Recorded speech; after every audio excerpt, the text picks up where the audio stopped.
Class सबसे पहले आज हम रैंक ऑफ अ मैट्रिक्स को डिस्कस करने से पहले हमने कुछ पॉइंट्स यहाँ से पढ़ने हैं। जब हमें ये पॉइंट्स समझ आ जाएंगे तो हमें रैंक की बहुत अच्छे से समझ आ जाएगी कि रैंक हमें कैसे मालूम करना होता है और हम कैसे फाइंड करते हैं। बहुत इजी वे से हमने इसको फाइंड कर सकते हैं और बहुत सिंपल सा तरीका है और बहुत मज़े का है। आप जब पढ़ेंगे तो आपको बहुत अच्छे से समझ आएगी। सबसे पहले हम स्टार्ट कर लेते हैं सब मैट्रिक्स ऑफ अ मैट्रिक्स। ठीक है, हमने इसको स्टार्ट करना है और इसको देखना है कि ये क्या होता है। बेसिकली हम पहले इसकी रीडिंग कर लेते हैं और इसकी डेफिनेशन को रीड करके फिर हम इसको समझते हैं एग्जांपल के ज़रिए। उसे कहा let A be a matrix of order m cross n। हमने कोई एक ए मैट्रिक्स लेनी है, वो m क्रॉस n की हो। ये देखिए एग्जाम्पल भी दी गई है, उसने m क्रॉस n की ही मैट्रिक्स ली है। Then a matrix obtained from A by removing some rows and column is called a submatrix of a matrix A। उसने कहा कि हमारे पास जो एक मैट्रिक्स है, मैं इसमें से रो या कॉलम को रिमूव कर लूँ तो मेरे पास एक और मैट्रिक्स ऑब्टेन होती है जिसको हम कहते हैं सब मैट्रिक्स ऑफ अ मैट्रिक्स। ठीक है, हम किसी कॉलम को देखें, ये देखें मैं यहाँ से कॉलम को रिमूव कर लूँ तो मुझे पता है कि ये हमारे पास एक कोई नई मैट्रिक्स दे रहा है, पुरानी नहीं, पुरानी तो ये इसके साथ मिला के थी। अब ये हमारे पास एक न्यू मैट्रिक्स बन रही है जिसको हमने एक और ए का नाम दे दिया। इसमें हम दोनों रो कॉलम्स इकट्ठे भी रिमूव कर सकते हैं और अगर आप चाहे एक को कर लें, चाहे आप कर लें, दो को कर लें, कोई इशू नहीं है। इसको हम सब मैट्रिक्स ऑफ अ मैट्रिक्स कहते हैं। ठीक है, मैं क्या करती हूँ, अगर मेरा दिल चाहा तो मैं इन दोनों को, ये वाली को भी रिमूव कर दूँ, इसको रिमूव कर दूँ, कोई इशू नहीं है। ठीक है, मेरे पास बाकी ये दो बच जाएंगी, ये मेरे पास सब मैट्रिक्स हो जाएंगी।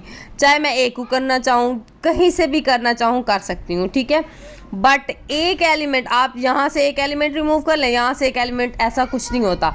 रोज एंड कॉलम्स की ही बात की गई है तो हम इसको ही लेके चलेंगे। ठीक है, उम्मीद है कि बात समझ आ गई होगी मेरी।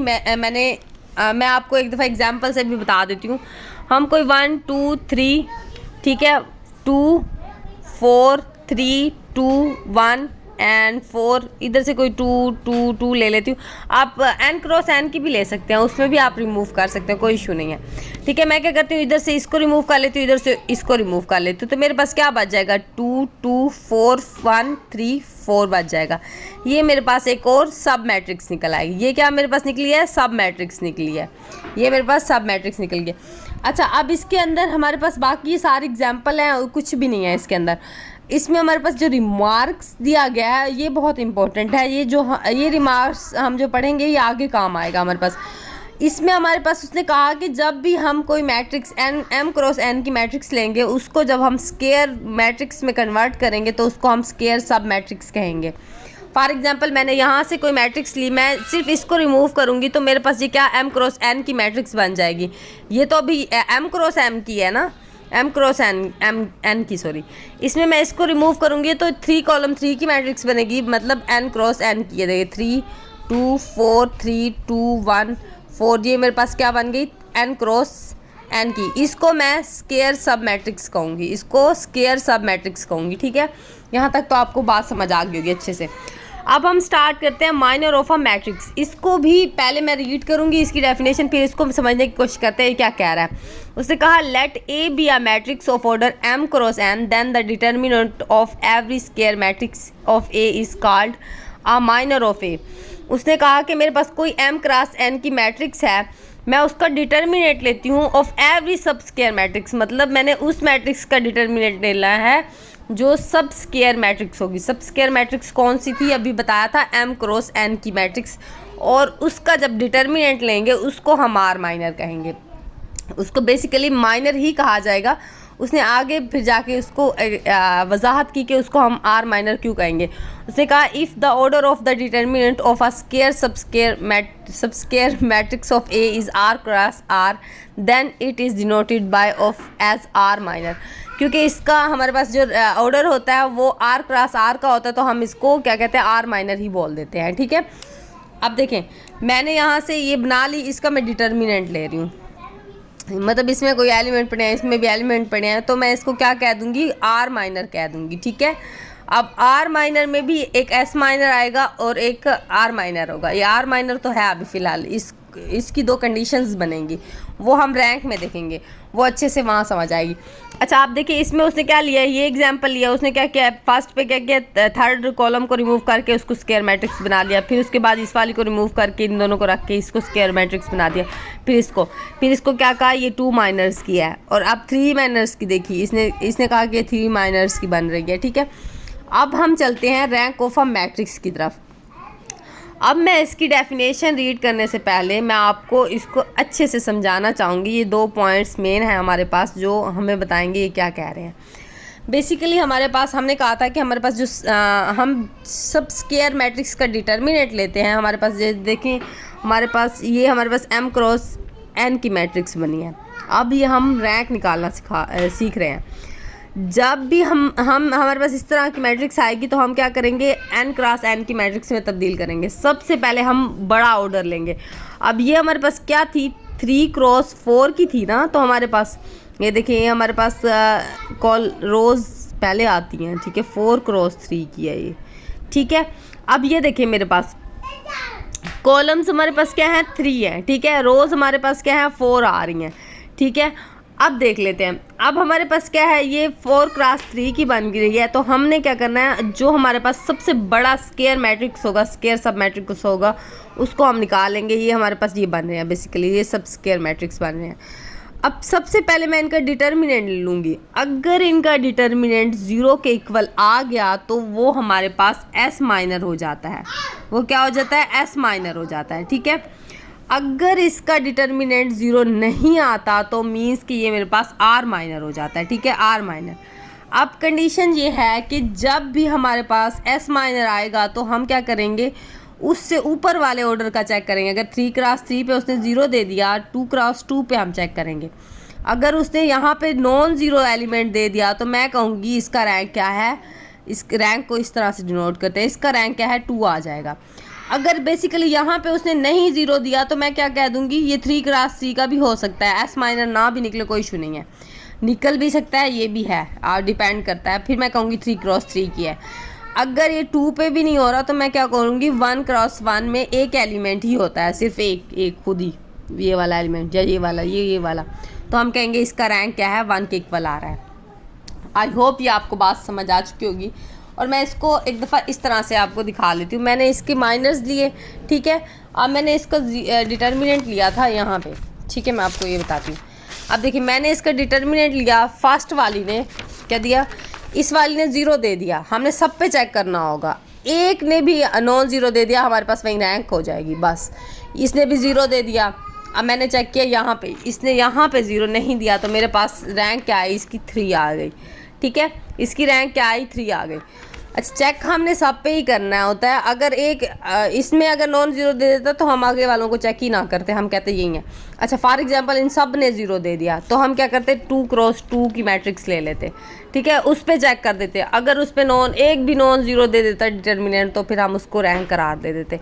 अगर उसमें नहीं आया तो फिर हम 1 पे चेक करते, 1 तो ऑटोमेटिक ही हो जाता है खुद ही बाखुद ही, ठीक है। अब देखते हैं, अब इसकी रिमार्क्स की तरफ चलते हैं। रिमार्क्स क्या कहते हैं हमें, बेसिकली फर्स्ट रिमार्क्स में कह रहा है कि the order of a matrix A is m cross n, then हमारे पास ये रैंक का साइन है, मिनिमम m होगा या n होगा, ठीक है, इसके इक्वल होगा या लेस भी हो सकता है। उसने कहा कि हमारे पास ये m क्रॉस n की मैट्रिक्स है, या तो इसका रैंक ये आ सकता है या तो ये आ सकता है, ये इसके इक्वल आए या इससे कम भी आ सकता है, कोई इशू नहीं है। आपको पता तो है हम रैंक जब निकालते हैं या तो 0 आ जाता है तो हम पीछे की तरफ मूव ही करते रहते हैं कि 2 पे आ जाए, शायद 1 पे आ जाए। तो इसी तरह से ये बात भी यही कह रहा है, या तो उसके इक्वल आ जाएगा या तो उससे पीछे चलते जाएंगे। अच्छा, उसने कहा A is a null matrix of if and only if A जो है वो 0 के इक्वल आ जाएगा, वो हमारे पास क्या 0 दे देगा। अच्छा, if A is any non 0 matrix then हमारे पास ये हमारे पास आएगा। उसने कहा कि हमारे, आप देखें हमारे पास जो मैट्रिक्स 0 0 0 0 वाली थी, इसका रैंक क्या आ रहा था, 0 के इक्वल आ रहा था, क्या 0 के इक्वल आ रहा था। तो ज़ाहिर बात है जो नॉन 0 मैट्रिक्स होगी उसका रैंक या तो 1 होगा या 1 से ऊपर 2 3 4 5 6 7 इस तरह से चलता जाएगा, बट 0 कभी नहीं आ सकता, क्योंकि 0 तब ही आ सकता है जब मैट्रिक्स 0 होगी। बट उसने कहा नॉन 0, तो ज़ाहिर बात है या तो वो 1 के इक्वल रैंक आएगी या इससे ऊपर की तरफ, जैसे 3 4 5 6 इसी तरह से जाएगी।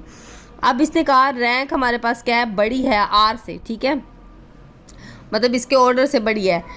इक्वल भी आ सकती है या तो रैंक बड़ी भी हो सकती है। If there exist non zero r minor of A, मतलब इसमें वो ये कह रहा है कि हमारे पास अगर हमारे पास नॉन ज़ीरो मैट्रिक्स आ रही है, बेसिकली लोग तो ऐसे चेक करते हैं 2 क्रॉस से 2 फिर 3 फिर 4 की तरफ जाते हैं 4 की तरफ।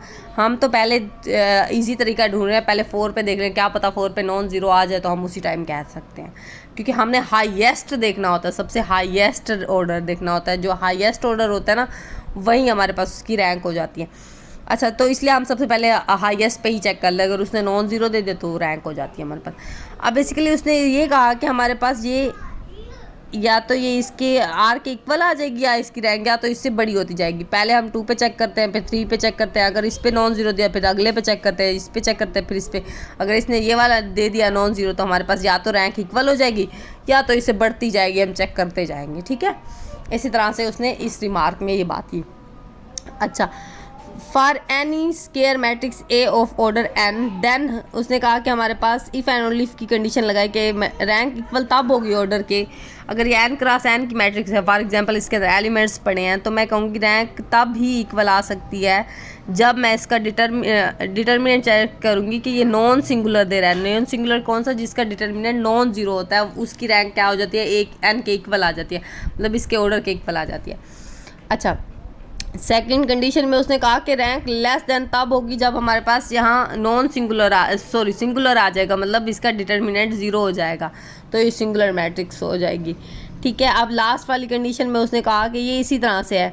अब उसने क्या कहा कि एस माइनर ज़ीरो हो गया, तो ज़ाहिर बात है जब एस माइनर ज़ीरो होता है तो हम क्या करते हैं? पीछे की तरफ मूव करते हैं, इसको चेक करते हैं, क्या पता ये दे दे या ये नॉन ज़ीरो दे दे, तो हम पीछे की तरफ मूव करते हैं। तो इसी तरह से उसने भी यही कहा कि हमारे पास या तो आर के इक्वल होगा या तो हम लेस देन चेक करते जाएंगे कि क्या पता रैंक हमारे पास ज़ीरो वो आगे पे नॉन ज़ीरो दे दे, चेक करते जाते हैं, तो ही ये कंडीशन बनती है हमारे पास। ठीक है, अब हम इसको एक एग्जांपल के ज़रिए फुली एक्सप्लेन करके मैं आपको बताऊंगी ये क्या कह रहा है। मैंने ये एग्जांपल ले ली, पहले मैंने 2 क्रॉस 2 की ले लिया है, इधर मैंने 3 क्रॉस 3 की, इधर मैंने आपको समझाना हाईएस्ट रैंक हमने देखना है। सबसे पहले हाईएस्ट पे चेक करेंगे, हाईएस्ट क्या आप 2 ही बन सकता है, ये 2 क्रॉस 3 की मैट्रिक्स बनी है। ठीक है, मैंने पहले 2 का ले लिया क्योंकि हाईएस्ट 2 ही बन सकता था, मैंने 2 ले लिया। इधर से मैंने इनके 3 फॉर्म बन रहे थे, तीनों पे चेक किया, ये सारे 0 दे रहे हैं, तो ये मेरे पास एस माइनर हो गए। अब मैं चेक करूँगी, मैंने 2 पे चेक कर लिया, अब मैं 1 पे चेक करूँगी। 1 पे तो 1 हमेशा 1 ही दे देता है, अब मैं बाकियों की चेक करने की ज़रूरत नहीं है क्योंकि मेरे पास अब 1 निकल आया, नॉन ज़ीरो एलिमेंट आ गया। तो ये क्या है? आर माइनर हो गया। आर माइनर क्या हो जाएगा? अब ये इसकी रैंक बन जाएगा। ठीक है, इसी तरह से अब मैं इस एग्जाम्पल को लेती हूँ। अब ये 3 क्रॉस 3 की मैट्रिक्स है। ठीक है, मैं पहले 3 क्रॉस 3 पे ही इसका डिटर्मिनेंट चेक करूँगी। डिटर्मिनेंट के लिए इस तरह के साइन यूज़ होता है। ठीक है, मैंने डायरेक्ट हल कर दिया, इसको डिटर्मिनेंट लिया तो मेरे पास 5 आ गया, तो मतलब ये मेरे पास नॉन ज़ीरो आ गया, तो इसकी रैंक क्या हो जाएगी? मेरे पास यहीं 3 आ जाएगी मेरे पास रैंक। अगर ये नॉन ज़ीरो ना होता तो फिर मैं इसकी 2 क्रॉस 2 पे चेक करती, रो एंड कॉलम्स को रिमूव करके उसका डिटर्मिनेंट लूँगी। अगर वो नॉन ज़ीरो दे देता तो मेरी रैंक 2 हो जाती, अगर वो भी 0 दे देता तो मेरी रैंक 1 हो जाती। सबसे हाईएस्ट ऑर्डर हमारे पास हमेशा रैंक देता है। यहाँ डेफिनेशन में भी यही कहता है, the rank of a matrix is order of any highest order of a non zero matrix of the matrix. मतलब हमेशा हमने हाईएस्ट ऑर्डर की रैंक को देखना है, और वो हमारे पास हमेशा अगर नॉन ज़ीरो आ गई, ये देखिए नॉन ज़ीरो आ गई तो वो हमारे पास रैंक बन जाती है। हाईएस्ट ऑर्डर की रैंक अगर नॉन ज़ीरो आती है तो हमारे पास रैंक बन जाता है।